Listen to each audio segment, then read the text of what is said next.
কখনো কি এমন কোনো সঙ্গীতানুষ্ঠানের কল্পনা করা সম্ভব যেখানে কোনো মানুষ নেই, নেই কোনো মঞ্চ, নেই কোনো বাদ্যযন্ত্র, তবুও চারিদিকে শুধু সুর, তাল আর নৃত্য? এই আশ্চর্য দৃশ্যই আমাদের সামনে তুলে ধরেছেন মহাকবি বাল্মীকি তাঁর বর্ষাবর্ণনম কাব্যে। বর্ষা নেমেছে, চারিদিকে সবুজের সমারোহ, আর সেই সঙ্গে যেন প্রাণ ফিরে পেয়েছে পুরো বনভূমি।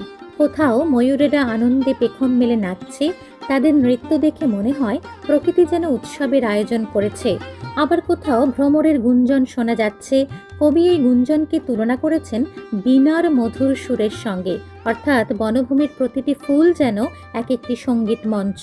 এখানেই শেষ নয়, ব্যাঙেদের ডাককে কবি বলেছেন সঙ্গীতের তাল। ভাবুন তো, যে ব্যাঙের ডাক আমরা অনেক সময় বিরক্তিকর মনে করি, সেই ডাকই কবির চোখে এক অসাধারণ ছন্দ। আর আকাশে মেঘের গর্জন, সেটাই যেন এই মহাসঙ্গীতের গভীর পটভূমির ধ্বনি। শুধু তাই নয়, গজরাজদের উচ্ছ্বসিত বিচরণে বনভূমি আরও প্রাণবন্ত হয়ে ওঠে। প্রতিটি প্রাণী যেন বর্ষাকে নিজের মতো করে বরণ করছে। অর্থাৎ এখানে মানুষ দর্শক, প্রকৃতির শিল্পী, পশু পাখিরাই গায়ক, নর্তক আর বাদ্যকার। এ যেন প্রকৃতির নিজের হাতে সাজানো এক অনন্য সঙ্গীতানুষ্ঠান। এই কারণেই বর্ষা বর্ণনম শুধু বর্ষার বর্ণনা নয়, এটি প্রকৃতি, পশু পাখি এবং ঋতুর মিলিত আনন্দের এক অনবদ্য কাব্যচিত্র।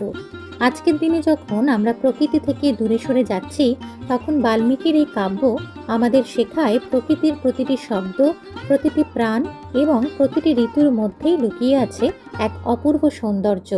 যদি এই ব্যাখ্যাটি ভালো লেগে থাকে এবং সংস্কৃত সাহিত্যকে সহজভাবে জানতে ভিডিওটি লাইক করে বন্ধুদের সঙ্গে শেয়ার করে আলাপে সংস্কৃত চ্যানেলটি সাবস্ক্রাইব করে রাখার অনুরোধ রইল। আর যারা মহাকবি বাল্মীকি রচিত বর্ষা বর্ণনম কাব্যের সম্পূর্ণ ব্যাখ্যা সহজ ভাষায় জানতে আগ্রহী, বিশেষ করে একাদশ শ্রেণীর সেই সকল ছাত্রছাত্রী যাদের পাঠ্যসূচিতে বর্ষা বর্ণনম কাব্যটি রয়েছে, তাদের জন্য আমার আলাপে সংস্কৃত চ্যানেলে এই কাব্যের সম্পূর্ণ ব্যাখ্যা ধারাবাহিকভাবে এবং সহজভাবে দেওয়া আছে।